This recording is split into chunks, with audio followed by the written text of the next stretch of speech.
Don with your hosts, Jimmy Thompson and Donato Bucci. They're covering the most current issues in sports from the 305 to the 412 and all the way to the West Coast. You can follow them on Twitter, Facebook, and Instagram at JT and the Don, or email them at jtandthedon@gmail.com. Now take it away, guys.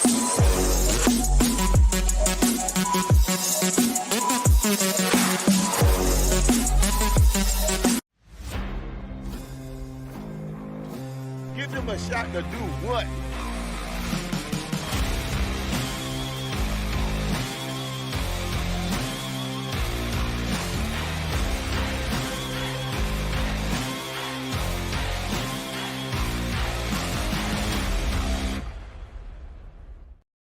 Welcome to the next episode of JT and the Don, presented by Give Us a Shot Network. I am the Don, Donato Bucci, and remember to please subscribe to us on Apple Podcasts, Google Podcasts, Spotify, and wherever you find all of your other favorite podcasts. And remember to leave us a 5-star review. Thank you to Nicole Thompson for the wonderful introduction, as always, and to our guy, Mike Regina, for the JT and the Don intro pump up music.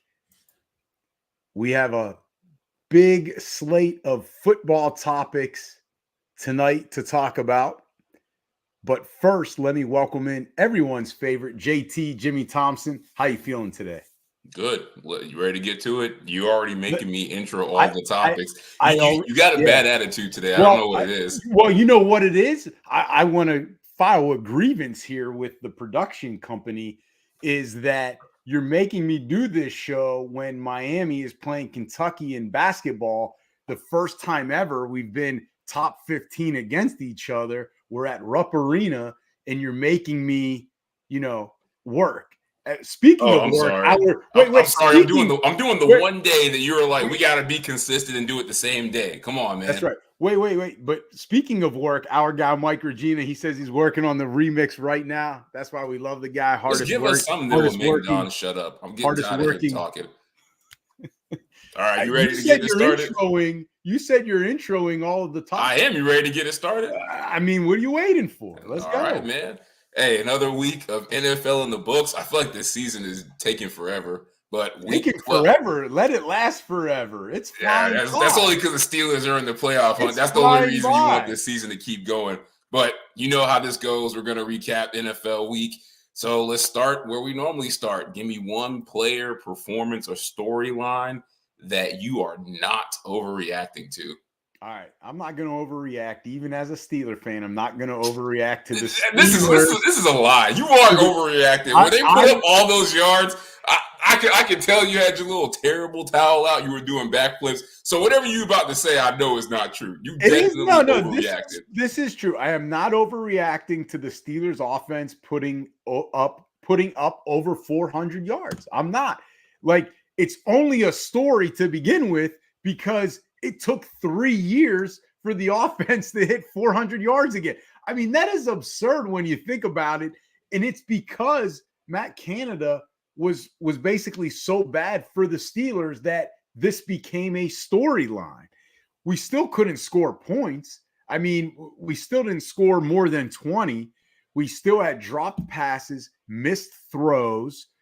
I mean, now granted, we looked much better, right, under Mike Sullivan and I think Eddie Faulkner. We looked much better under them than Matt Canada. So I don't even know who's calling the play. Do the Steelers know? They have the running backs coach as the OC. They have the quarterbacks coach calling the plays. Do they even know who's calling the plays and running that offense? I don't know what combination they have, but 400 plus yards. I mean, they might as well keep it at this point. And that's fair. Like, listen, they still looked much better, but the defense, right, the offense of Cincy really couldn't get anything going. And they were able, meaning the Steeler offense, to get multiple opportunities. So listen, they still need to show me something. So I'm not overreacting to it just yet.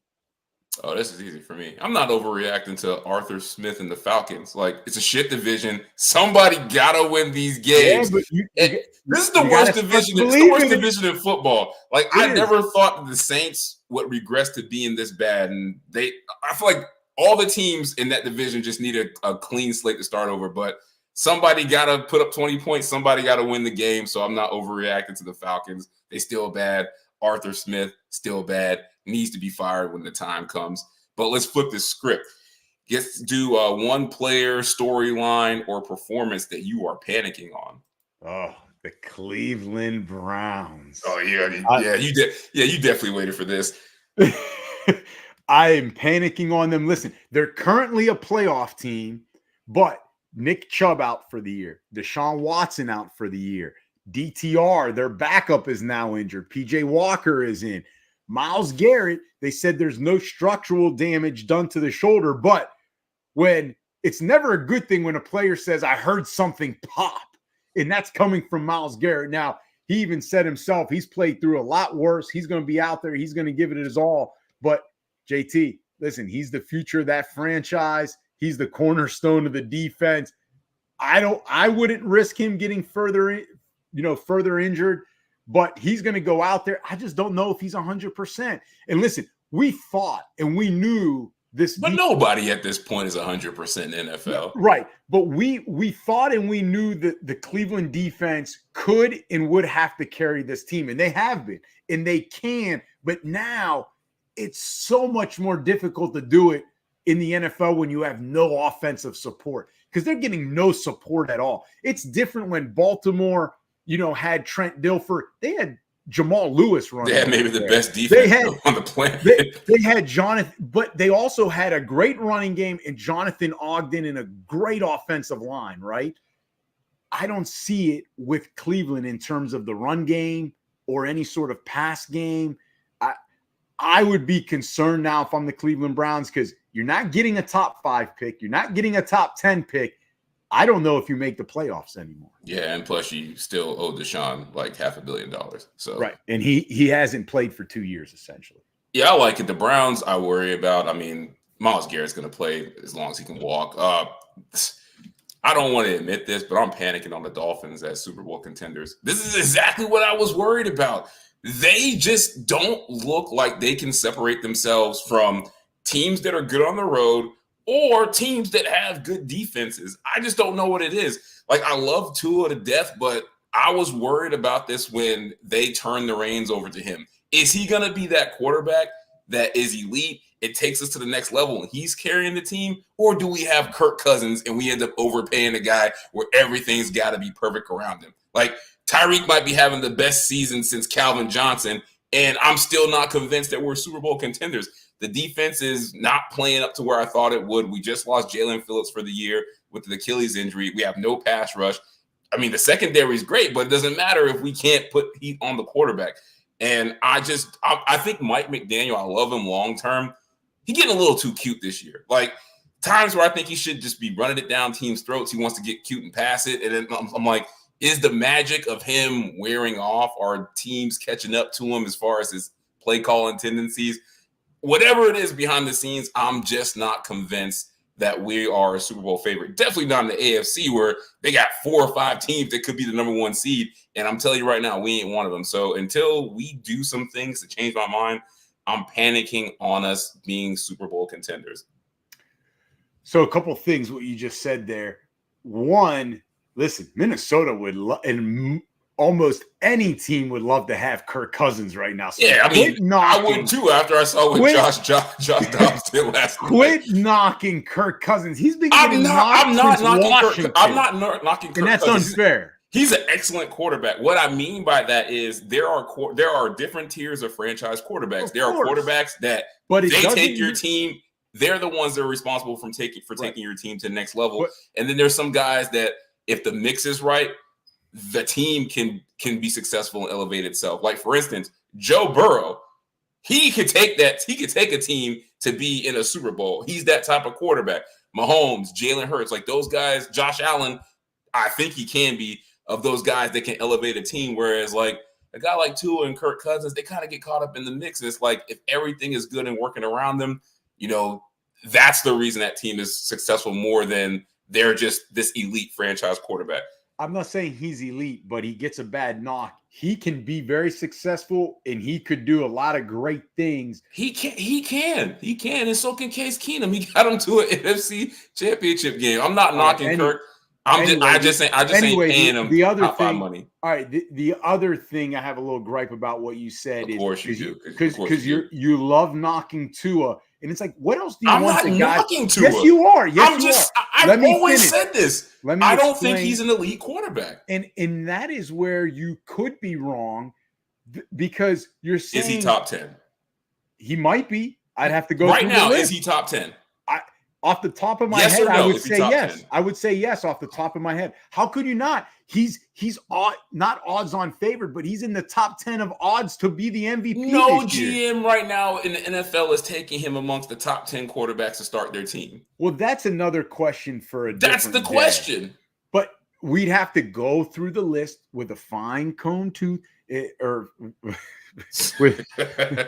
we're moving on. You're wrong. Listen, he ain't elite. Not yet. You said it about the Dolphins. The defense isn't playing great. Where's the run game? Cheney is always getting hurt. Like, come on, man. Like, this is not all on Tua, and that's what you love to do, because from day one you didn't like him. You don't want him to succeed. Look who's so talking. You could be right. You were all over Justin Herbert in that draft, so don't act like you were this big Tua fan. But I was at least optimistic. But I supported Tua as well. I do support Tua. I do support him. But the same thing that I told you 2 years ago still rings true. See, we're gonna find out. We're gonna find out about him, because I don't want the Dolphins to get caught in that situation where is he an elite franchise quarterback, or are we going to overpay him to be our Kirk Cousins? Like, and that's exactly where we are. And I still don't know the answer. That's all I'm saying. We're not Super Bowl contenders. We're not Super Bowl favorites or contenders. All right, so let's talk about your boy, who somebody on this panel at one time was like, "Hey, man, preseason, this is the coach of the year." Since then, he's lost his job twice. That was a couple years ago. It was 2. He lost his job twice. So, of course, we got to talk about the Panthers firing Frank Reich. And not just him, the entire staff. Everybody's golden boy, Josh McCown, gets fired. And then our boy, who we love, he just always gets caught in the wrong place at the wrong time. Deuce Staley. Shout out to Deuce, man. He deserved better. But basically, the trio is gone. I don't even know what to say about this. So, the first thing I want to ask you, was it the right move by the Panthers to fire this entire staff and move on? Not even 1 year into their tenure. Well, I'm interested to see the comments by our in-house resident Carolina Panther expert, Mike Regina. He may not have backflips. Listen. We tried to get him on the show. He's the hardest working guy I know. I mean, he's writing briefs, he's answering appeals, he's taking phone calls from clients.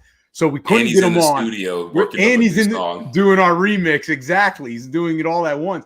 So I don't know if he's going to agree with me, but I don't think it was the right move, because patience is a virtue, and Panthers owner David Tepper is showing that NFL owners have very little of it, right? Like, I believe in giving a coach time, right? It takes time to build culture. We know you believe in good old give them time. If anybody wants to give you a shot at your job to just prove yourself over an extended period of time, it's Don. He doesn't believe in failure. He believes in building a team and a winning attitude together. I believe people can do it. If you believe in people, they'll believe in themselves. Except unless you're Mario Cristobal, he don't believe in you. Well, we'll get to that later in the program. Hold on. So, takes time to build culture, takes time to build, a roster, and understanding your players, as well as, part of coaching is understanding your players, but also part of coaching is just getting better yourself. And Frank Reich is still trying to figure that out as a head coach. So, I didn't like it, and I don't like it. Listen, if you believe without a doubt he's the wrong guy for the job 11 games in, then fine, fire him. But I have 2 questions if David Tepper and Carolina, the ownership group believes that. One, all right, after only 11 games with a rookie quarterback in a talent-deficient roster, How can you be that certain that he's done that bad of a job and he's not the right guy for the job? And then 2, if that part is true and you still believe, hey, he's definitely the wrong guy, even with the rookie quarterback, talent deficient roster, then if that's true, then whoever is making the decisions for the Carolina Panthers to hire head coaches, shouldn't they be held accountable? Because you went Matt Rule, and now you can't even get through a whole season with your next head coach and Frank Reich when you had a guy in Steve Wilkes that went 6-6 down the stretch. But you move on from that guy, so you basically had 3 coaches in a span of a year. You can't get any of them right, even though you may have had Wilkes in-house there. So where's that person? It wasn't Frank Reich. He didn't hire himself. He didn't fire Matt Rule. So who's being held accountable here? And if it's all David Tepper, well, then that's where he needs to look in the mirror and should have given more time to Frank Reich. I know Frank Reich's your guy, and I think this question is really complicated. And I mean, shout out to Frank Reich. All of a sudden now he's the Sam Bradford of coaching. Like, the Colts fired him. I think they still owe him like $30 million plus until 2026. And he got fired year 1 in this deal. So they at least owe him like 20 mil, at least. I think close to 26. He signed like a 4-year, $26 million deal. So he's going to get paid north of 20 here still. Hey, Frank, if you watching this, just chill. I mean, you got the money. You don't even have to work. Be a sponsor of ours. We've supported you enough. Yeah, man. Hey, we only want a little bit of the money. But, I mean, he's getting paid, and I know you brought up Matt Rule. I mean, didn't they fire him with a bunch of money left on his contract too? They must have. I think he had like at least 30 mil left on his deal. Yeah, he had that huge deal. What was that, like 8 years, 80 million or something? Yeah. So it's hard to say it was the right move because there's just so many things wrong with this organization. But what I'll say from the coaching aspect, yeah, you have to say it's the right move because you invested so much to move up to get this franchise quarterback in Bryce Young, and year 1 returns have been terrible. There's the year 1 returns in coaching have been so bad that if they would have kept him any longer, this job would not be attractive because Bryce Young would have kept getting worse and worse and worse. And this is what people are worried about. Frank Reich, there are people who don't think he's that great of a coach. He got lucky, with his run at one point. McCown had never really coached at the NFL level before, and people warned about this. Don't hire him because you need experience and work your way up. So that whole staff just looked totally inept. But, I mean, at the same time, Tepper is horrible, like, especially when it comes to quarterbacks. Like, are we forgetting, like, the bad stuff that has happened with the Panthers and quarterbacks under him? Like, just look at this. They spent a 3rd-round pick on Will Grier. They signed Teddy Bridgewater to a $33 million guaranteed contract, signed and cut Cam like 2 or 3 times, signed and cut Baker. They picked up Sam Darnold's $18 million option, spent a 3rd-round pick on Matt Corral. He was just there last year. And they traded a 2nd, a 4th, and like one other pick for Sam Darnold. Like, they just don't get the quarterback situation or the coaching situation right. So we can blame Frank Reich, but it's on Tepper and that ownership group as well. It's just a mess. But end of the day, I got to say it was the right move because the coaching staff was bad. Bryce Young looked terrible, and the offense looked bad. So you Mike, said he needs more time. I just think they need to blow the whole thing up. You can't fire the owner. So I understand, but how many times are you going to do it? But Mike Regina, he says it is the right move to get rid of him, but would not have done it now. The GM should have been canned. Instead, they have a systematic personnel problem. That's more on the GM than the coach. I agree. Yeah, and one last comment there by Mike Regina to add to what JT was saying. They passed on Sam Howell for Matt Corral. Matt Corral. Sorry. There's another sign that they don't know what they're doing with the quarterback position. I'm really interested to hear your answer on this because I honestly don't know. Who should they look to bring in like as the next coach? It might as well be you because I've heard the candidates that are rumored to get this job. I mean, they might as well just give you the job. No. In all seriousness, is Eric Bieniemy in Kansas City? Oh God, I hate when is Eric Bieniemy a head coach somewhere? No, he's about to probably get let go too. This has been my answer for the past 3 years. The first guy on the list, the first call should be Eric Bieniemy. And he's only about to maybe not be offensive coordinator at Washington anymore because Ron Rivera is about to get canned. So if I was Washington, I would look at making Eric Bieniemy the head coach. But listen, look what he's now done with Sam Howell. I mean, we just talked about Carolina passing on Sam Howell. So obviously he's been playing pretty well. And hey, you got to give credit to the offensive coordinator. You know they're going to be a disciplined team, and you know they're going to be a tough team, because everything you hear from Kansas City to Washington is how he's a tough guy. You know, he wants discipline. It sounds a lot like Mike Tomlin's type of teams. And I think if Bieniemy ever gets a chance with his own team, he's going to have his own flavor, but I think he's going to be a mix between Tomlin and Belichick in terms of the culture piece and how disciplined. And if you can't cut it with him, like, you're gone. Like, you're going to be held accountable under Eric Bieniemy, and that's what the organization really needs. Everyone knows my answer is Bieniemy. If I have to give a second answer, nobody asked for that, but sure, why not? The fans are asking. They're like, you know, the Don.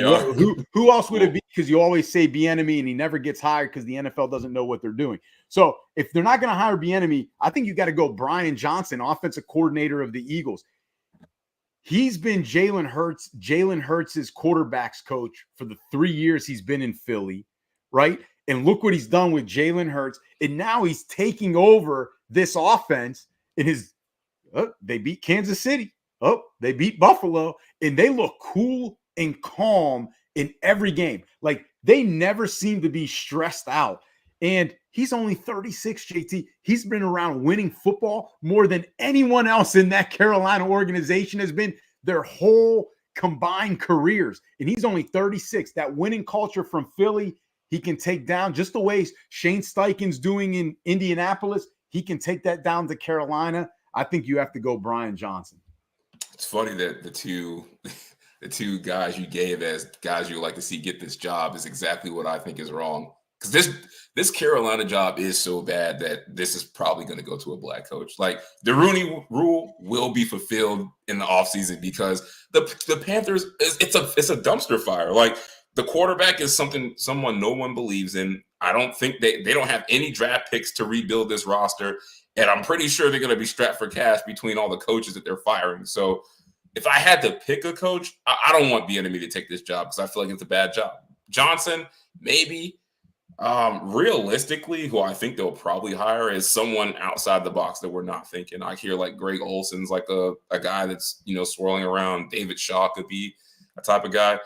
I think they go and get somebody that's a retread that they think is safe. Who knows? Maybe Ron Rivera comes back. I mean, I honestly want them to hire somebody that can develop Bryce Young. And if it doesn't work out because Bryce Young is actually not good, that could get a second chance to coach again or another chance to coach in the NFL. So whoever those types of coaches are, the Jeff Fisher types of coaches that are out there that can come in and, you know, right the ship with culture, those are the guys that I think they should hire. Let me ask you this. Is it Steve Wilks? Because that's a rumor. That's a rumor. Why not? I mean, he's familiar. He's good on defense. That's probably going to be the strongest part of that team when he comes in. I mean, why not? I mean, at least I know he'll have the guys ready to play, and he's no nonsense. Yeah, because I don't want Bieniemy to get sucked in. We've been asking for him to get this job, and now he's going to get a terrible one. So we'll see what happens.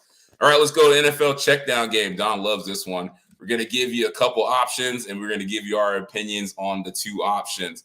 So first one, more likely, this is good, the Bills miss the playoffs or Dak Prescott wins MVP.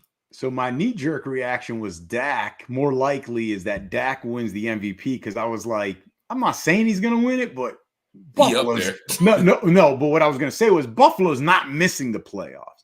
But then when I look at it, they're outside looking in right now, Buffalo. They are 6-6. Now the Broncos, Texans, and Colts are all in front of them because they're 6-5. They all have essentially a game in hand because Buffalo has to get their bye week. So when they come out of the bye at some point, they could be a whole game behind those teams. And the Colts right now are the 7th seed. Then the Bills still have to play the Cowboys, Chiefs, and Dolphins. At home. Coming out of the bye, if they're one whole game behind those two it'd probably be two teams because I think the Texans and Broncos played this weekend, right? So they're going to be possibly one whole game behind maybe the Colts and Texans or Colts and Broncos. Then even if Buffalo goes undefeated, they need some help. But they're not going undefeated with a stretch of the Cowboys, Chiefs, and Dolphins. Then the Broncos and Texans play each other. So one of those teams is guaranteed a victory. The Broncos' only other remaining difficult game besides Houston is the Detroit Lions. But we've seen they can be beat. And the Colts have their two toughest opponents are the Steelers and Texans. So I'm not sure how that all plays out, but it's not looking good. So I've switched my answer. I said more likely. I agree with Mike Regina. Bills missed the playoffs. Yeah, that's the answer right there for everything you just said. And it boils down to this. They're not going undefeated for the rest of the year. It's not happening. Like, it's Josh Allen, it's the Bills. They will find a way to lose at least one game. And these are phenomenal playoff teams. Like, these are the top teams in the AFC they're going to have to play. And then the Cowboys, I picked them to go to the Super Bowl. So, yeah, Bills missed the playoffs. Hey, y'all need to stop disrespecting Dak, man. He's playing like the MVP. But don't blame Josh Allen. You keep loving to bring up Josh Allen. We can't talk about him. He's in the Hall of Fame already. We can't talk about Josh Allen. But we will talk about Justin Herbert. So next one, more likely, Justin Herbert is not a top 8 quarterback or Bryce Young will be a bust. I think it's more likely, meaning, you got to put your life on the line or a lot of money on the line regardless. Yeah, this is the last leg of your parlay. You got to pick one of these two to hit, and you win it all. Which one are you going with? I'll put in Bryce Young will be a bust. I mean, anything to save Justin Herbert's reputation. Him and Josh Allen, they will be year 12 still doing the same shit, and you'll be like, yeah, it's not them. Give them time. Patience is a virtue. Oh, my God. This dude wants to give people decades. Listen, Bryce Young's already got one coach fired. The Panthers, now some of these other factors are not his fault. The Panthers lack talent, so they're not going to be able to give them help.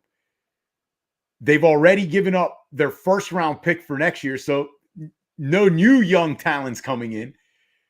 They are a defensive-first organization. You already mentioned that, which usually does not lend to the quarterback having big games. They didn't appreciate Cam enough, in my opinion. And there's just too many facts. And why that plays a part is that now they're trying to chase the next Cam. And you can't do that. That's unfair to Bryce. And so that's too many factors for Bryce to overcome. He'll have 3 offensive coordinators in the first 2 years. We've seen this story before, JT. Yeah, he's basically going to be Jason Campbell, a new offensive coordinator every year. It never ends well for those quarterbacks, no matter how talented they are. Yeah, that's the answer right there. Well, yep. That's the answer. It's true. Thank you, Mike Regina. It's more likely Bryce will be a bust. It's true because I know this to be true. I can drop Justin Herbert on 5 or 6 NFL teams and he'll instantly become a top 5 quarterback. I know this is true. This will happen. Bryce Young, I can put him in the best system, and I don't know if he'll be better than Jared Goff. Like, I said he was the best quarterback in the draft. I didn't know he was going to go to the shit show that is the Carolina Panthers. I didn't know how bad they were because I believed in Frank Reich because you told me to. But Bryce just doesn't look like – he looks like playing at Alabama was the best thing for his career. Bigger windows to throw into, good O-line, good protection, and you don't have that in the NFL, especially when you go number 1 overall. And I don't think he's good enough to elevate this team. And like you said, they don't have the means to improve this roster so that we can know if he is good or not.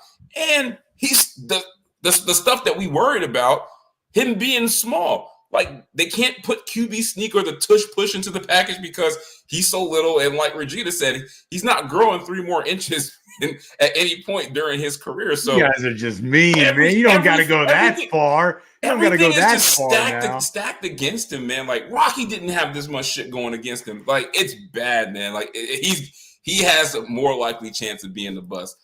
Oh, next one. Worst QB group. So these are teams. They have a bunch of quarterbacks. None of them are good, but we want to know which one is the worst QB room, the Patriots or the Browns? Oh, it's the Patriots. Listen, they took a first-round pick with Mac Jones. He had no OC/QB coach last year. And y'all called me crazy for worrying about the Patriots, right? JT's always starting shit. Now I told y'all that was going to be a disaster. Now they benched their starter. And the Browns, like if Deshaun Watson was healthy, they'd be fine, right? They'd be 7-4, going to make the playoffs with Deshaun. He's starting. But injury is what is holding the Cleveland quarterback situation up. Because listen, they weren't relying on PJ Walker and DTR to start in terms of lead them the whole season, right? That was not the plan. But the plan for New England was, hey, we're going to keep Zappy, but Mac Jones is the guy. Neither one is stepping up. They have a way worse QB situation, way worse QB group than Cleveland. And Mike Regina agrees. I agree, because the Atlanta Falcons would love to have the Cleveland Browns quarterback room because they got Joe Flacco. I know Joe Flacco could go out there and pass for 300 yards and be better than Desmond Ridder. So DTR, I mean, he's young. He showed flashes. PJ Walker has kept them in the playoff race. Like, he started some games and they won. So, and Deshaun is the ultimate, one. Like, he still looks like a franchise quarterback. But you're right. Mac Jones has been horrible. I didn't think he was a first-round pick. And then they got Mac Jones Jr. and Zappy, and then they got a guy who didn't play quarterback, who's not playing quarterback, but they keep teasing they'll put him in, Malik Cunningham, and we don't even know if he's good or not. Like, the Patriots, they're just bad, but the quarterback room is definitely probably the worst in the league, worse than the Falcons, in my opinion. I know you'll like this one. Oh, wait. Our guy Scott says Zappy was cut at start of season and brought back on. They've cut Greer 2 this week. Maybe Cunningham will get a shot. So he echoes what you were thinking. Appreciate that. Relax or panic. Austin Eckler as a top running back.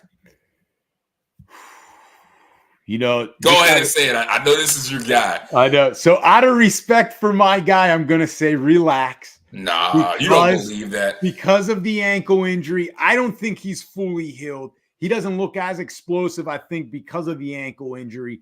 Less usage. I mean, he barely got any carries against Baltimore.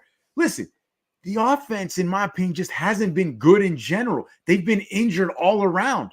Defenses can focus on the running game when it's only Keenan Allen out there. No tight end. There's they've got Guyton is out, and Mike Williams is out. Mike Williams is out, and then Palmer's out. Like, it's just too much for Eckler, and I really don't think that he's been fully healed from the ankle. And our guy, Mike Regina, he agrees, says relax. Yeah, well, your guy, Mike Regina, you were wrong because I'm panicking. Wow. Like, see, this is what that's happened. the difference between you and I. If a guest was sending comments, I would never say that they're wrong, even if I felt that way. But see, you do. Mike have respect for Mike Regina knows me. He knows me. He knows I would say this if he was sitting here with us. You guys are wrong. This is what happens, and we talk about this. The age of the running back, it has caught up to him. Too many carries, too many touches. And the thing about him that's declining is he's not commanding the targets as a receiver like he once was. And but is that his fault? I mean, it's a little bit of both, but I mean, if they don't have all those guys, they should be checking it down to him. Christian McCaffrey would be getting the ball every play. Exactly. So JT, let me throw a little conspiracy. Can I finish my last point? And I'll let you go. Okay. Let me finish my last point. Yep. We forgot this man had like 20-something rushing touchdowns. Was it last year or the year before? It's like that means like all the times on the goal line, he is slamming into the defense, and he's not a big running back. This is just how it goes for running backs. You get a bunch of touches over time, you decline. I'm not saying he's washed, but he is definitely looking like he is not a top running back anymore. Like, I can't see him going to another team and just going back to what he was like 2 or 3 years ago. Like, I don't think that's happening. Well, the whole 20 touchdowns last year, that proves that you got to relax, because no NFL running back, I don't care what the age is, there's not been a running back that has had 20 touchdowns and then instantly fell off the cliff. Usually you see a much gradual decline. But to go back to what you were saying, let's do a little conspiracy theory, because JT always likes to create drama. So it's me. It's me. You're Jimmy drama. Of course. So I'm going to create some drama. During the offseason, it was Eckler who wanted a new contract, and they didn't give it to him. Now they're downplaying his stats, not feeding him the ball. So when he becomes a free agent or come the offseason, they don't want to have to pay him what he should be paid. So I'm just saying, a little conspiracy in there. Hey, that's a great point, but don't ever do that to Austin Eckler and compare LeGarrette Blount, who was only a goal line back, to Austin Eckler. That's disrespectful. There's a lot of guys that have scored a lot. Whoa, hey, you can't talk to our guests that way on their comments. I'm not. I'm saying both of you because you said you would never do that. And he turns around and just does it when they don't. I'm not criticizing him. He's just making a factual point, and what I'm saying is don't compare the two. All right, next one. Relax or panic. Rookie wide receiver. So I'm assuming we're talking about Quentin Johnston and Jackson Smith. You're the one that sent me the topic to write on the script. Hey, look. I mean, I was going to throw your boy Rashee Rice in here until he had a good game, but really, the focus. That's why you still want him in Dynasty from me. But go ahead. No, I don't. But we're focusing on QJ and JSN because they're the big names in this past draft, and they're struggling. But rookie wide receivers, are we relaxing and panicking on those two guys? I'm relaxing on JSN. Listen, he's still got the skills. There's not enough pass plays in the Seattle playbook for DK, Tyler Lockett, and him. And listen, let's be honest. Geno hasn't been as great this year as he was last year, but I'm panicking on QJ. Listen, this is what everyone was worried about him going into the draft. Like, can he be more dynamic as a receiver, right? And this offense, like going back to the Austin Eckler thing, this offense with the Chargers, it's been a mess. It hasn't been good. And they drafted him as a developmental prospect. And that was known. And they didn't put him in late in the game this past Sunday night. I think he was hurt. Well, that's where if you go listen to the press conference after the game by Staley, and then the next day, he said that they gave him the okay to go back in. He didn't think he was 100%. But what did you say earlier in the show, JT? No one's 100% at this point. He listened. Listen, if that was A.J. Brown, if that was Justin Jefferson, that guy's going back in late in the game to win. He's either one of two things happens. The coaching staff's putting him back in, which they didn't do. So that tells you something. And then two, you think Justin Jefferson, A.J. Brown, Antonio Brown, you think once they were cleared by the doctors late in the game, they wouldn't have gone back in? So that tells me that QJ didn't fight hard enough to convince the coaches to get back in. You can't coach that, JT. You can't coach that desire and that want in that heart to get back in the game to make plays. I think he shied away, and that is why I'm panicking. So you're relaxing on one and panicking on the other, or is that what it is? Yeah, you gave two. I'm relaxing on JSN. Oh, I gave them as a group, but I guess we can break them down individually. No, I'm relaxing. Listen, here, let's do No. I got it. Mike Regina, perfect. He summarized it for me. I'm panicking on QJ, relax on all the rest. There you go. I will say I'm going to overall relax just because I think Jamar Chase and Justin Jefferson have just ruined expectations for rookie wide receivers. I mean, guys aren't going to come into the league putting up 1,400 plus yards and scoring 20 touchdowns. Like, yeah, I'm not expecting that. That's so rare, and I feel like it's going to be like a decade before our expectations for rookie receivers come back down to earth, because those are just two special players that went to amazing situations and it worked out for them. But you forget, guys that become great, all-time great receivers, they all don't start out hot. Devontae Adams wasn't even good for like 4 years with the Packers. Calvin Johnson really didn't become Megatron until like year 5. Like, relax, it happens. And I will say this, I am panicking a little bit more on QJ than JSN. I think they both have their faults. I agree with you. I think JSN's issue is there's just not enough touches to go around. I mean, there's 2 Pro Bowl receivers, and they got 2 really good running backs that can also catch the ball, and the quarterback has regressed when he wasn't that good in the first place. And plus, Pete Carroll is a run-the-football type of coach. So we always knew JSN was going to struggle initially. Now, Quentin Johnston, I am struggling on. I am a little bit more worried about, because he did have those issues coming in that people worried about. He was more of a developmental prospect. But I will say this. I will give him this reprieve. Kellen Moore's system is a track record now. It has done this to receivers. Because if you don't remember, when he was with the Cowboys, that was the one thing that the receivers were always saying, that his scheme is too complicated. It makes you run a ridiculous amount of like choice routes. So instead of just naturally going out there and running the route, you have to do this thinking. Now you go to, the Chargers and the offense takes a step back. And I think that combined with the guy who's a rookie receiver, like those rookie receivers aren't ready to run choice routes year one as developmental prospects. So I want to see him with a coaching staff that's going to use him in the way that I think he's good. Short, intermediate, get the ball in his hand and let him make people miss. Like, they're just using him as a clear out right now to get Keenan Allen the ball. But I'm overall relaxing on both of them. I'm a little bit panicking on QJ more than JSN, but I'm not that worried. They're rookies, scheme, and expectations. Oh, you'll love this. Jackpot or Fool's Gold. Your boy, your cousin, Tommy DeVito as an NFL starter. Did you see the handshake celebration? I've been seeing it all weekend. You went like that? I've been doing. Yes, I see both the hands. Yes, I'm not blind. See that? That was great.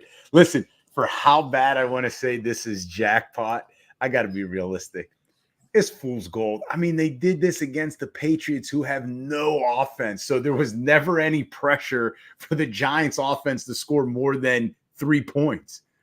I mean, it was insane. And I mean, listen, it's a nice story for a week, maybe 2 weeks, but I got to think it's fool's gold. But I love how he brought this back. There you go. And we know it's fool's gold. They always try to shove the new hot backup quarterback down our throats. Like, this is just like the Bajan kid from the Bears that we had to hear about how much his dad arm wrestles for like 4 weeks. I'm like, he's playing like shit. I get it. His dad works out, but he's not good. Or Josh Dobbs, we got to hear about him having an aerospace engineering degree every 5 seconds. He out there turning the ball over 4 times a game.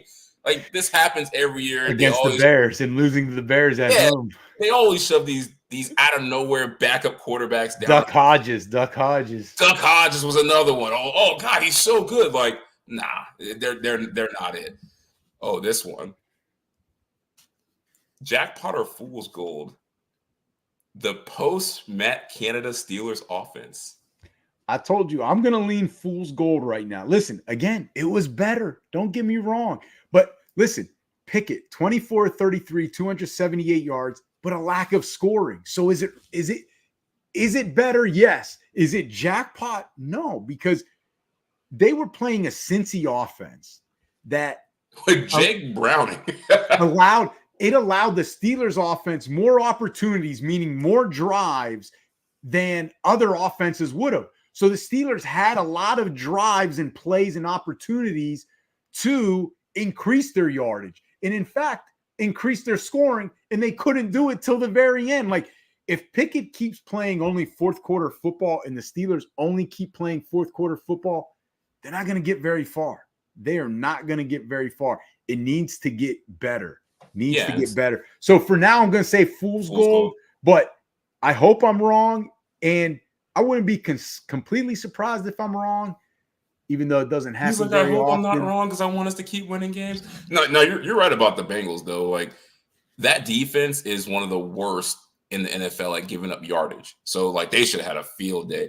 And I agree. I think it's fool's gold because the quarterback, Pickett, he's just not it. So until they get a quarterback that's it, I don't care who's calling the plays. They're still going to be mid. Oh, next one. Jackpot or fool's gold. Russell Wilson is back. So back to the Russell Wilson of Seattle in his heyday, meaning pre-2021. He ain't 26, we get it. Pre-2021. No, it's fool's gold. Is he playing better than he did last year? Of course. But listen, he can help them get to the playoffs. Yes. He's playing better than he did last year. Yes. I mean, pre-2021, his stats on average were about little over 4,000 yards passing, 35 to 40 touchdowns. This year, he's on pace for 3,000 and like 29 touchdowns. So again, is he playing better than last year or the last couple of years? Yeah. Is he playing pre-2021 Russell Wilson? No. Last 6 games, JT, 9 touchdowns, 2 interceptions. But in those 6 games, 3 of those games, he threw for below 150 yards. 5 of those 6 games, he threw for less than 200 yards. How is he back? No, it's fool's gold if you think he's back to the old Russell Wilson. He's playing better, and he can still help and lead the Broncos to the playoffs, but he's not that same old Russ. Yeah, as much as I love Russ and I love the comeback for him, I think it's fool's gold just because I don't think he's that guy that was in Seattle that can elevate you to, possibly go to a Super Bowl. I just don't see it. And I think he's hiding behind the touchdowns and the yardage. Like you said, it tells that they're not really putting him in position to win the game for them. They're like, hey, look, don't mess it up and we'll run the ball and the defense will do the rest. So I don't think he's back. Oh, Kyren Williams, Rams running back, as a top 10 running back. Yes. Jackpot or fool's gold? Jackpot. You only saying that because you got him in fantasy and you hope that this is jackpot. We always tell people that this is not a fantasy show, and you always make me look bad. There's no way if you don't have Kyren Williams on the fantasy football team that you think he's a top 10 running back. I absolutely would have. I would. Did you see that performance? Yes, I saw it. Yes. Sunday against Arizona. All right. Yes. Listen, if he's healthy, no doubt top 10. Because you got to factor in this, JT. And thanks, Mike Regina, for agreeing. He says jackpot is jackpot. Listen, guys like Dalvin Cook, Derrick Henry, Josh Jacobs, who were, top 10 the past couple of years, sorry to say, they're falling out. So someone's got to replace it. If you don't think Eckler is a top back anymore, then someone's got to replace it. Somebody got to get the 20 points. Hey, this is the guy. There's someone. Listen, they're all on the downside of their careers. Those 3 guys who have said, even Josh Jacobs. I hate admitting. I mean, he really only had one really good year last year. Eckler, well, a couple years ago too. But Eckler is on the downside. Like you said, he's 28. I think he turns 29 in like March or May of next year of 2024. So someone's got to replace those guys. Williams is that guy. I want to say jackpot, and I think I'm gonna go with it. And I mean, it's because he plays for the Rams, and Sean McVay has shown if you're that running back, he's gonna give you all the touches. And this is what they've been waiting for since Todd Gurley, a guy that we can give the ball to 25 times a game and let him go to work as a runner and a receiver, and not have to pay him. Exactly. So I think just because of the situation and he's had success, that this is jackpot. He's a top 10 running back for this year, until he comes back next year, and then he's so little he falls off because he can't take the carries. Steelers should trade for Bryce Young. McVay we're not doing that, Regina. Don't do that to my team. The last one other thing by Regina, McVay likes him. He's going to keep feeding him in volume, make him. As I'm saying, McVay, once he likes you, you're getting all the carries.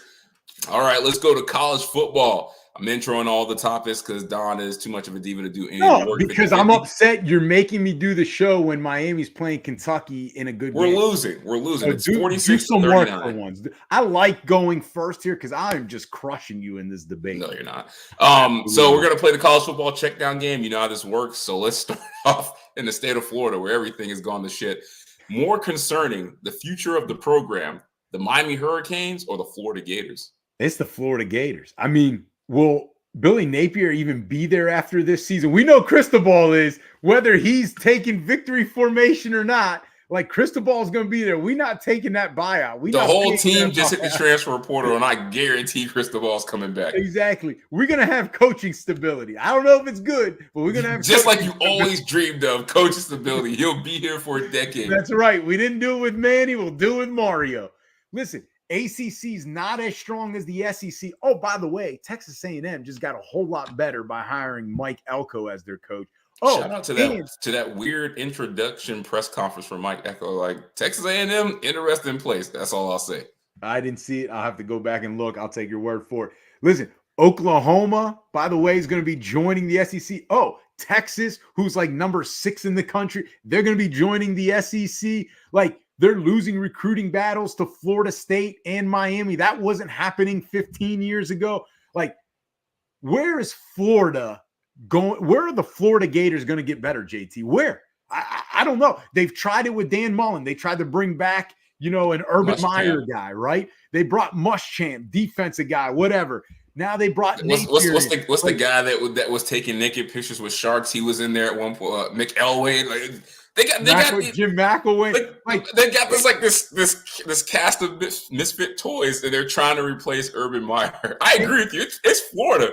It's Florida. Billy Napier has lost control of this program. Like he has. Like and that FSU game was all that coming to a head. That personal foul targeting penalty on the quarterback uncalled for. And then I don't know if you saw the video. I think it was a DB tried to go back in the game. They tried to take him out, and he like swiped away at the coach and went back out there and just kept playing. I'm like, that's when you know that you have lost control of a program. They're out there acting like the 80s and 90s Hurricanes, but they got like a USF record. Yeah, they're acting like the mid-2000 Florida Gators. Yeah, this is bad, man. But they don't have that championship to their name. UM got stability. We knew we were going to be bad. We improved, and we got recruits coming in, so I trust Mario. More likely, Ohio State's coach for next year, Ryan Day or Mike Vrabel. Jimmy Drama back at it.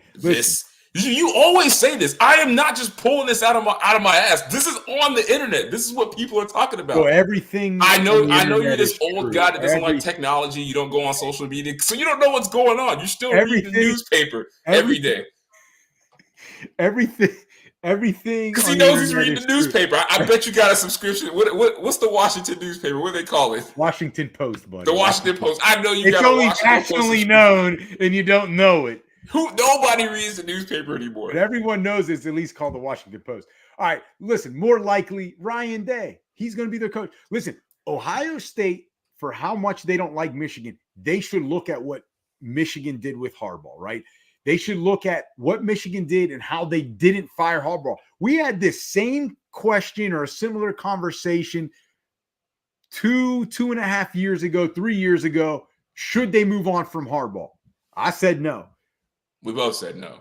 We both said no. That's fine. Listen, no, that's fine. No, that's what happened. We both said no. Well, I led the way. So, like, Michigan, they hired multiple coaches between Lloyd Carr and Jim Harbaugh. It's not easy to get it right. They just think that the next guy that comes in, automatic undefeated, automatic playoff berth. No. Like, you winning and going 11-1 in consecutive years and only losing to Michigan. By the way, Ryan Day was undefeated to them before 2 years ago.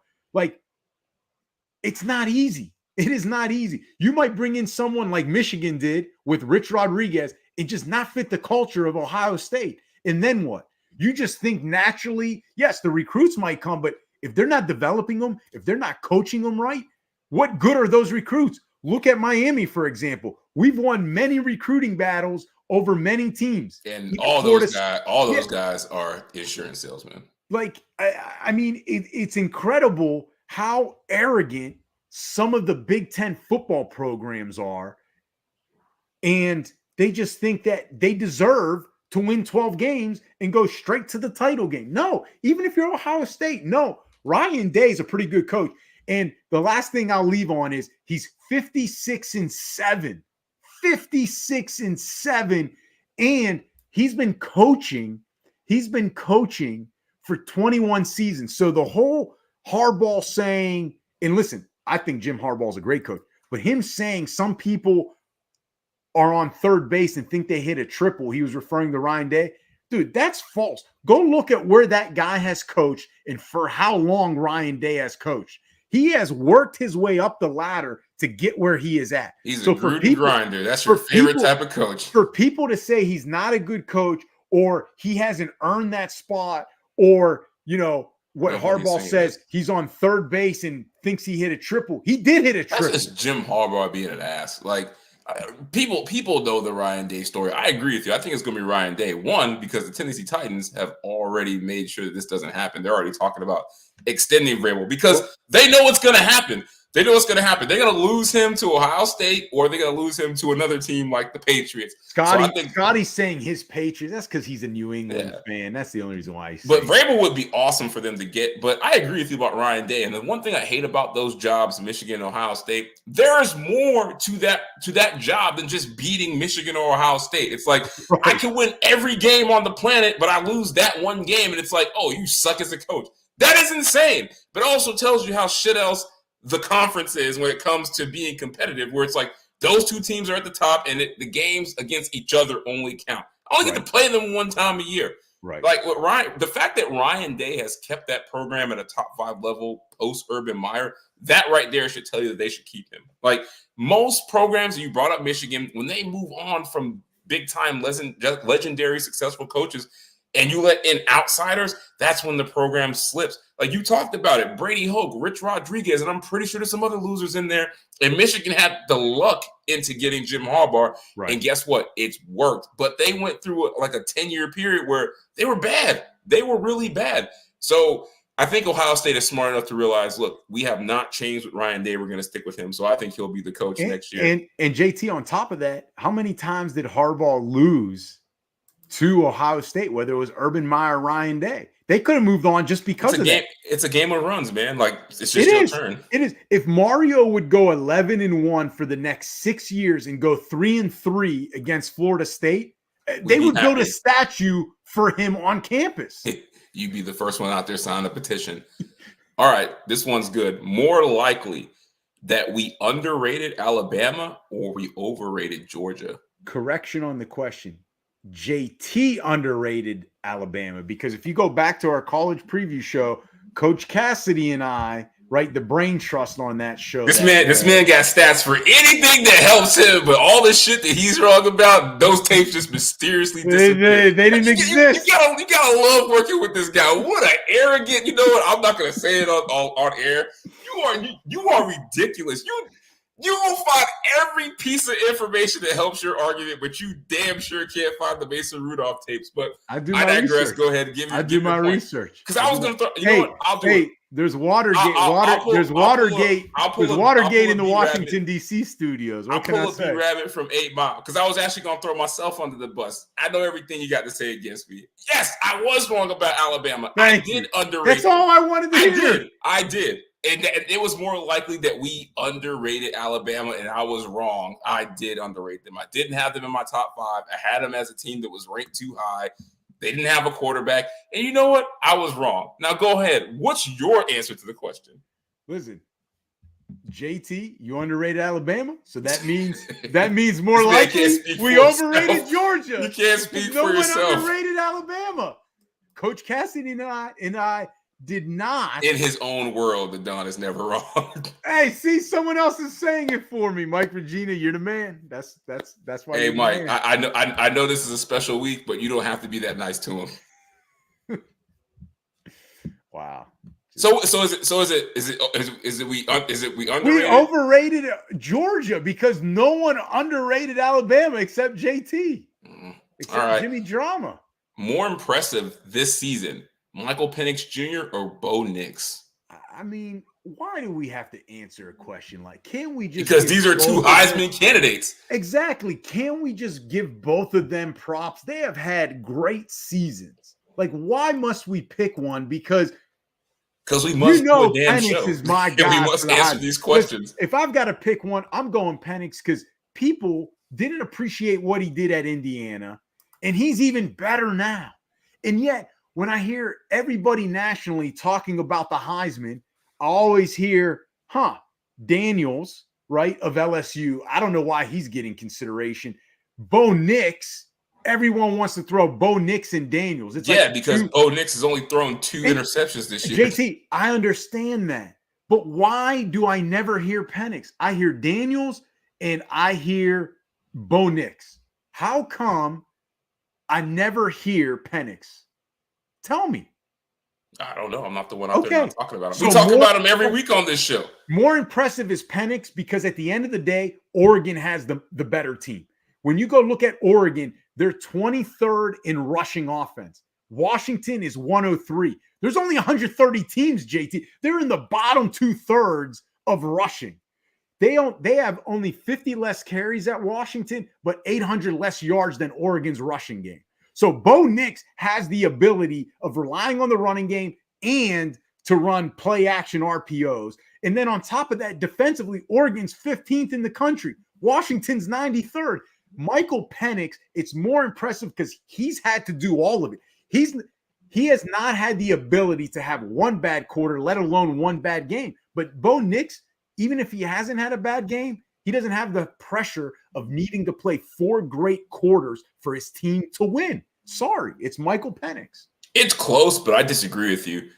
I mean, obviously, Bo Nix is your guy. Penix, he's not. Bo Nix has never been my guy. He has the stats I give you. And Penix and Washington, they're having a phenomenal season. They might even be in the college football playoffs, and they could win a national championship.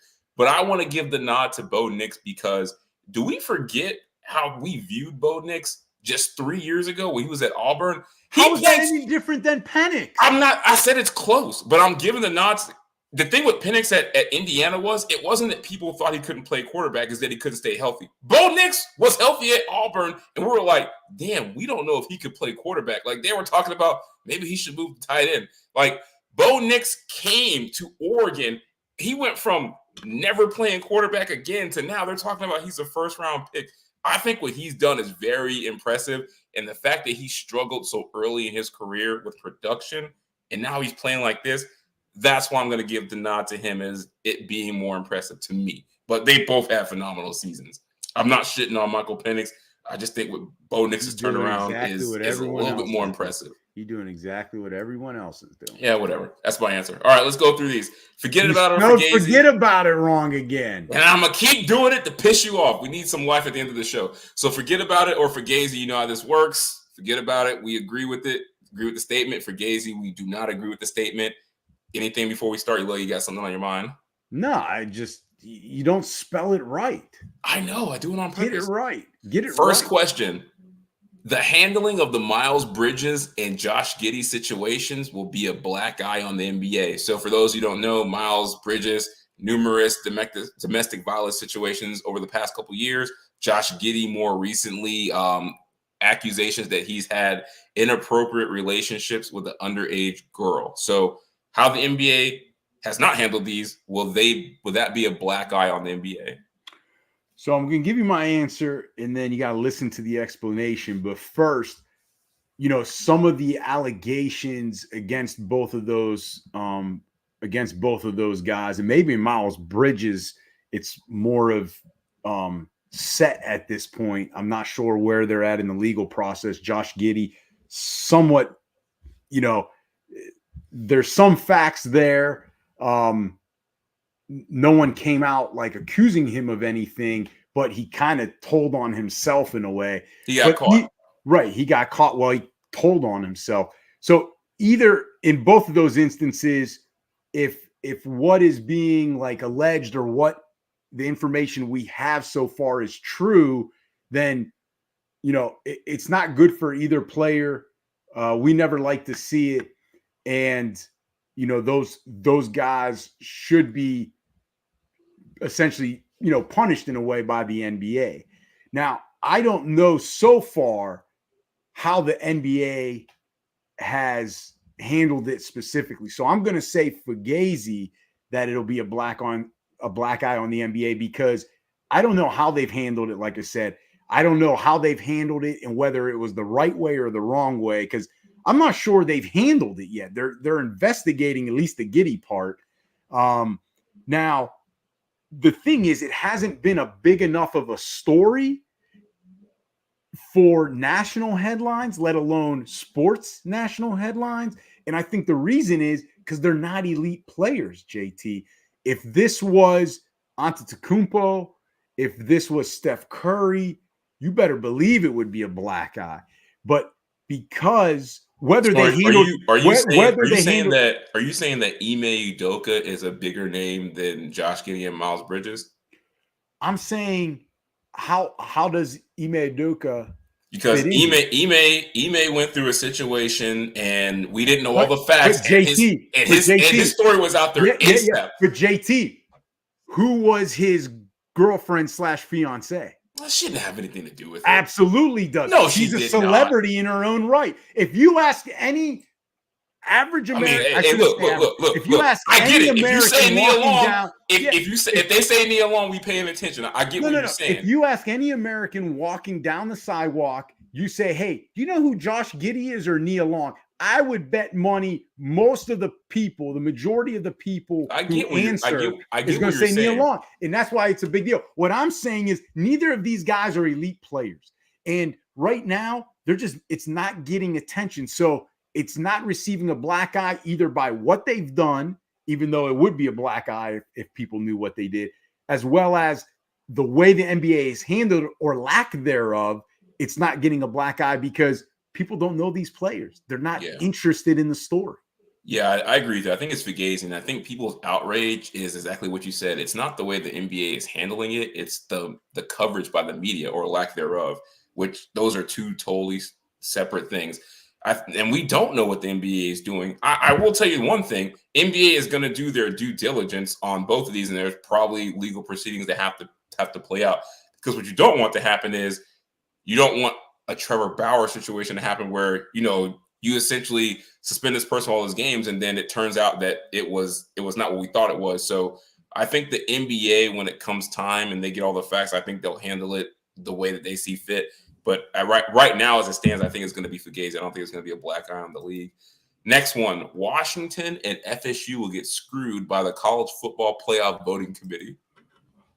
I'm going to say fugazi because I don't think both will get screwed. I think possibly one, but that's on the presuming that both win and presuming that Georgia loses. But I still think one of them will get screwed because you start to hear about, can Ohio State get back in? Can Texas get in? That's crazy. So then you've got Alabama, but obviously Alabama and Oregon, like we said, if Washington, we presume was, I also think it depends on how Florida State wins. If they win 10-7 and the offense looks bad like it did against Florida, and Texas blows out Oklahoma State, they're putting Texas in. I think one of them is, we're presuming both win, right, JT? I think one of them does get screwed. I don't think both because there's no way they can put two teams that have one loss over them. Now, the X factor is Bama. If Bama beats Georgia, they're going to put both Bama and Georgia in. Oh, forget about it. They both going to get screwed. Just for that. Both? Yeah, just for that scenario alone. And this is the perfect way to do it where the committee doesn't feel bad about it because you got two SEC teams. Bama wins, Georgia and Bama are in.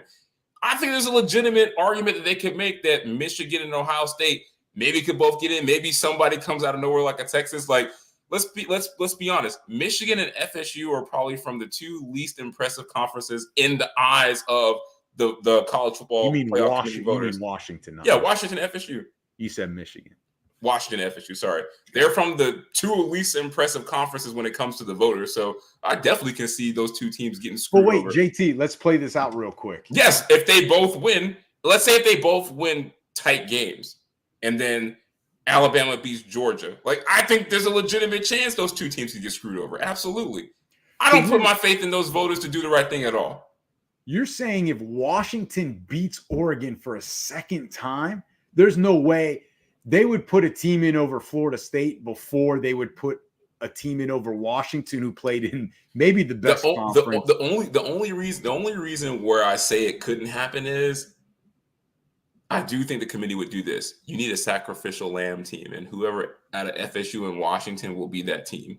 They need one sacrificial lamb team that doesn't belong, while the other three are Power 5 conference teams that people think highly of. I just don't see how they could put in Ohio State, Michigan, and then Bama, Georgia over two undefeated. This is uncharted territory.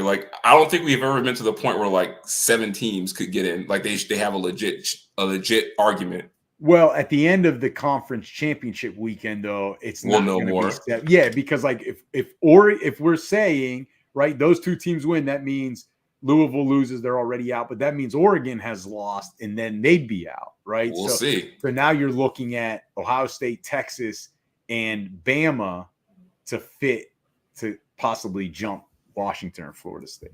We'll see what happens. Next one. It was never the overtime rules. It was just the Bills. Forget about it or fugazi. Forget about it. Let's just keep it moving. Forget about it. I mean, they've been 0-5 in those overtime games since that AFC Championship game. They get the ball first, they don't win. They get a second, they don't win. They get it never, they don't win. And the real issue is they just can't win close games, and that's been evident even in non-overtime games. And no rule change the NFL makes is going to fix that. So until they can win close games, it's always going to be an issue. So real quick, Scotty, our guy Scotty, he brings up an interesting point. They won't leave any undefeated teams out, even if FSU looks weak. They don't typically punish teams that were undefeated that lost in the conference championship. For example, TCU. That part is true. But going back to last year, I think the one-loss teams weren't as good as this year's one-loss teams. I mean, Ohio State, again, they didn't get in, so maybe they don't. But I'm telling you, Texas is the X factor one-loss team. And what happens if Bama does win? I think at that point, Georgia, Bama, and Michigan are in. Then that means Washington. Everybody's fighting for that last spot. Washington, Texas, FSU, only one's getting in. And that's where I think Washington would get in if they did beat Oregon. So Bama's the X factor game. Texas is the X factor one-loss team. All right. Last one. Joe Burrow's career is just an Andrew Luck sequel. Forget about it or Fugazi.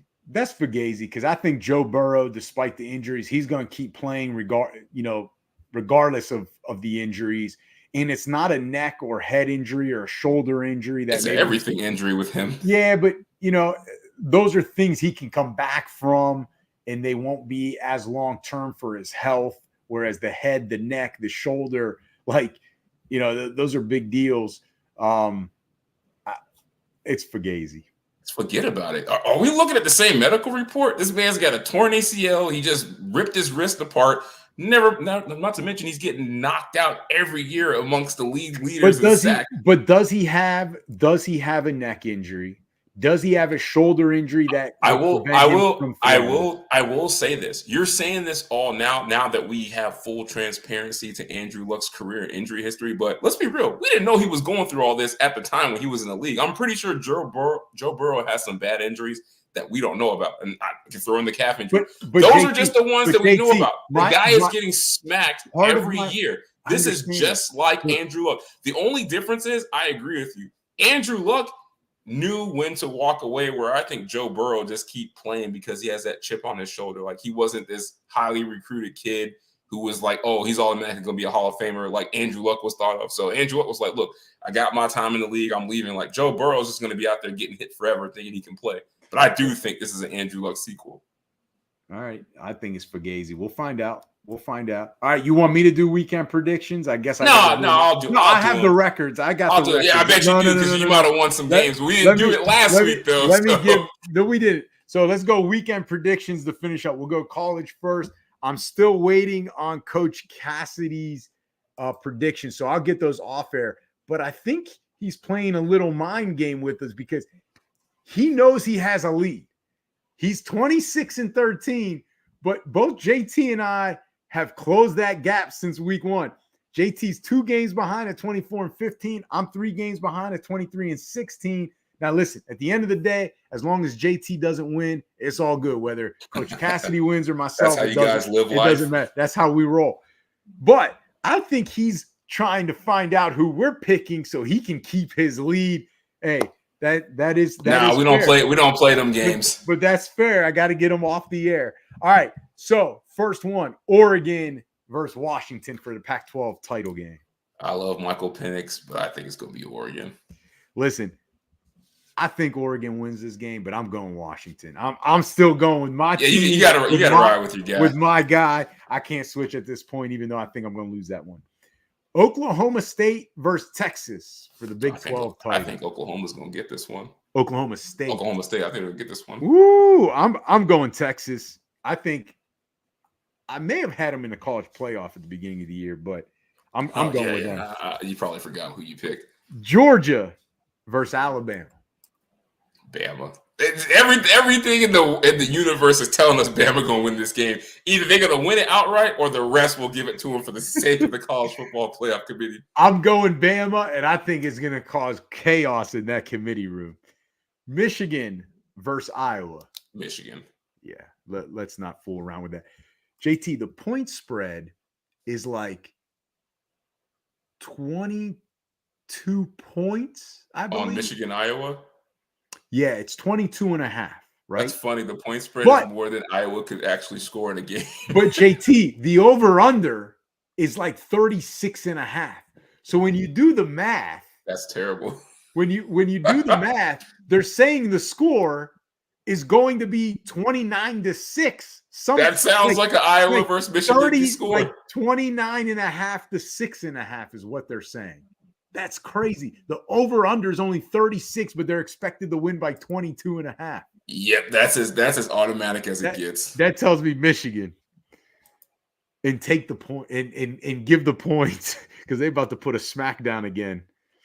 Last one, ACC title game, Louisville versus Florida State. I think it's going to be Louisville. Me too. I'm going Louisville just because I don't want FSU to win and go undefeated. All right. So I'll get Coach Cassidy's predictions off air. He didn't respond to my text message. Yeah, he's trying to stack the deck. I got it. Playing Jedi mind games is what he's doing. Smart guy, though. Smart guy. All right. NFL. King Ken. Bro, we got to take his picks to Vegas, bro. He was undefeated 2 weeks ago. He ran a clean slate. He's now 22-8. Now, granted, it's straight up, but think about all the national shows that do straight up picks, right? You know, ESPN Countdown. You've got Sunday Night Football with, you know, all of the people there. There's like 7 people picking. Bro, he's 22-8 straight. Could have made some money this year. Bro, he should be on one of those shows. You're second at 16-14. I'm third at 15-15. So I'm one. So he got just enough games to jump in the second place. I know how this works. I'm one game behind you in each college and the pros, and I can make it up both here. He has schemed this entire schedule so he could catch up because you were terrible in the beginning. I've come back. I told you. Give me time. As I patience. All you need is time, right? Patience is a virtue. All right, Seahawks at Cowboys. Gotta go with my Super Bowl pick, Cowboys. Yeah, I think the Cowboys are hot. Seahawks are in trouble. King Ken. Now he did get back to me because he's like, "Yo, I got such a big lead. Yo, I'll phone these ones in." He does have the Cowboys. Broncos at Texans. I think I'm going to go with the Broncos in this game. Ooh. Their defense has played much better since the Miami game, and CJ Stroud got to have a rookie moment at some point. Well, I think, one, King Ken is going with the Texans. He's going with his new hometown in a team that he was formerly with as well. I'm going with the Texans, and I think that game against Jacksonville, I always say they got to go through their lumps, right? That's the lump. That's the lump for the regular season. That game gets them ready for Denver and Denver's defense, so I'm taking the Texans there. Chiefs at Packers. Oh, this is going to be tough. I'm going to go with the Packers. Woo! All right. No explanation. All right. I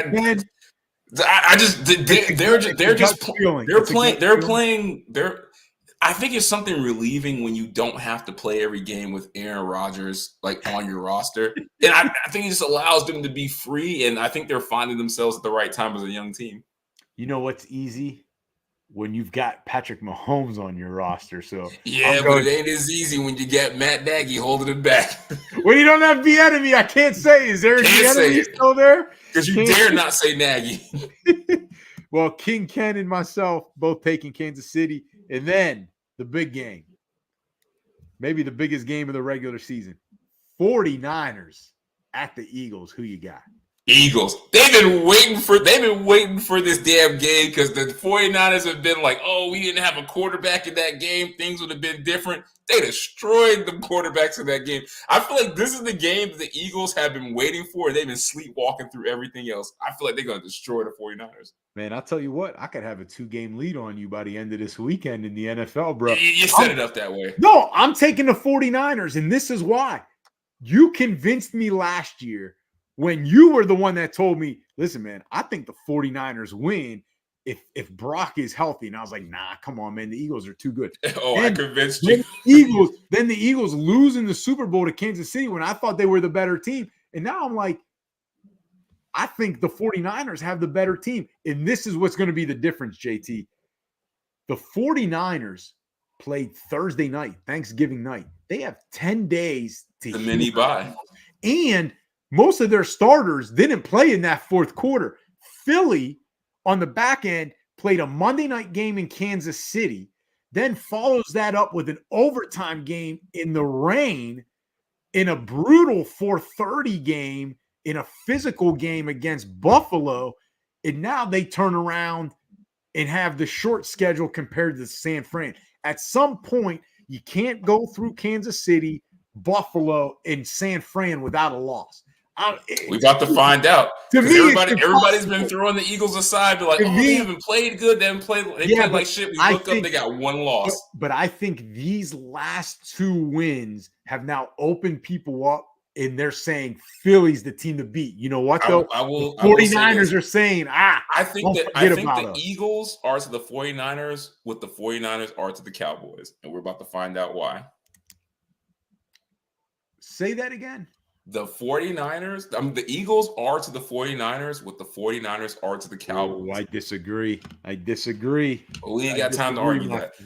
That's right. Because, again, I won the whole show. Oh, by the way, King Ken is going with the Eagles, by the way. So let me tell you something. I can make some games up here. I could be in second place. And listen, as long as King Ken wins, set it up any other way, because we could have bet on 6 or 7 games, but nah, he want to keep it at 4. 6 or 7? No way, get out of here. There's not 6 or 7 good games. This guy wants to do Tennessee and the Colts. Give me a break. Hey, you said the Colts were going to go win the Super Bowl just 2 years ago, but now they're not good. But they are. But Tennessee, they're in the hunt. But Tennessee is not. They're all right, 4 let's and get 7. out of here. All right, we're done. We're done. Let me throw this up one more time. Mike Regina says the Don is never wrong. Totally agree. For a short time only. Hey, great episode, JT. Thanks to all the viewers and listeners out there. Remember to please subscribe to us, JT and the Don, All Sports Podcast presented by Give Us a Shot Network. Remember to subscribe to us on all of the major platforms and subscribe to the Give Us a Shot Network YouTube channel. And remember, if you like what we do, leave us a 5-star review. If you don't like what we do, leave us a 5-star review. And please follow us on social media. Our handle at JT and the Don. We can be found on Instagram, X, Facebook. It's always funny when you say X. You just got to say Twitter. You can't say it. I can't say X, or I can't say Twitter. Something about when you say it is funny, but you're right. Yes, Twitter, Instagram, Twitter, Facebook, and TikTok. Did I get that right? You got it. All right. You got it. JT, great episode as always. A lot of fun, man. Enjoy the conference championship weekend. Maybe the best weekend in all of college football. So until the next episode, when I maybe overtake you in the NFL rankings, see ya. Peace.